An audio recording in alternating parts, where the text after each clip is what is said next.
자, 그래서 저희가 준비한 팩트체크 첫 번째는요. 보시면 코로나19 백신 부작용이 있다? 이겁니다. 네, 이 백신 임상에 참여했던 사람들이나 최근에 영국에서 화이자 백신을 맞은 사람에게서 뭐 알레르기 부작용이 있다 이런 보고도 있었는데 교수님 지금 어떤 상황인 거죠?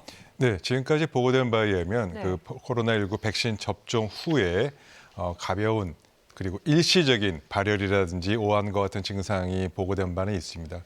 그러나 그런 증상이 일시적인 거고요. 가벼운 증상이어서 특별히 걱정하실 건 없고요.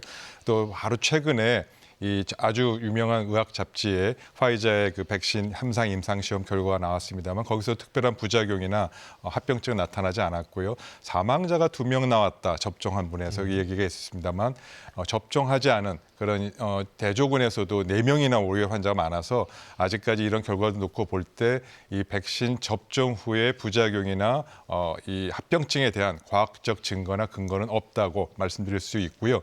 또 더 나가서 백신제 긴급 사용 승인하더라도 그에 대한 이 부작용이나 이 모든 가능성에 대해서 계속 열어놓고 모니터링할 것이기 때문에 걱정하지 않으셔도 될 것 같습니다. 네, 그런데 백신을 워낙 빠르게 공급하고 있는 상황이다 보니까 백신 제약 회사들이 이 부작용 면책을 또 요구를 하고 있어요. 백신 안정성에 대한 이 걱정도 좀 커지고 있는데 만약에 이제 부작용이 생길 경우에 정부가 책임지겠다 했어요. 이 국가가 정말 보상을 해줄까요? 그래서 저희가 네. 확인을 해봤더니요. 국가 보상의 법적 근거는 감염병 예방법 제71조에 근거하고 있었습니다. 예방접종을 했는데 피해가 발생했다. 그렇다면 국가가 보상을 해야 한다. 이렇게 정확하게 명시가 돼 있었습니다. 그리고 질병관리청의 예방접종과 관계자 역시 코로나19 백신을 접종했는데 피해를 입었을 때 이 근거에 임해서 보상이 이루어진다. 다만 코로나19 백신으로 인한 것인지 아니면 가지고 있었던 기저질환이나 이 자연적인 요인에 인한 것인지 검토를 한 이후에 보상이 이루어진다. 이렇게 설명을 하고 있습니다. 네, 그러니까 정리를 해보자면 부작용은 없을 것이다. 또 앞으로도 계속 모니터를 할 것이다. 그리고 정부에서 보상도 해줄 것이다. 네. 이렇게 정리가 될 것 같습니다. 그만큼 지금 그 코로나19 백신에 대한 기대감이 큰다고 볼 수도 있을 텐데 두 번째 팩트 체크도 준비를 해주셨죠? 네, 팩트체크 두 번째는요. 자, 보시면 코로나19 백신 접종 언제부터 이겁니다.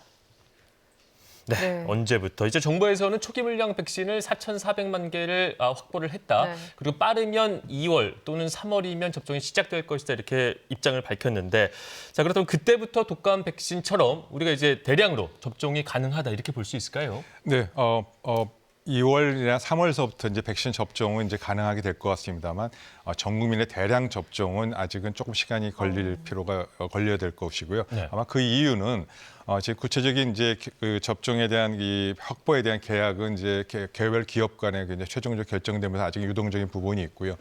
물량 확보는 가능합니다만 인도 시기에 대한 부분은 조금 더 상황을 좀 들여다보고 판단해야 될 것이고 또한 설사 물량이 확보됐다 하더라도 이 운송과 보관과 접종 기관에서의 이 콜드체인 확보라는 그러한 측면, 의료 전달 체계까지 확보되는 데 좀 시간이 걸려서 단계적으로 접종이 2월 3월부터 시작될 것이다. 따라서 이 접종 우선순위를 어디다 두어야 될 것인지 우선순위 전략과 이 접종 체계 마련에 대해서 지금부터 준비하는 것이 굉장히 필요한 상황이 됐습니다. 네.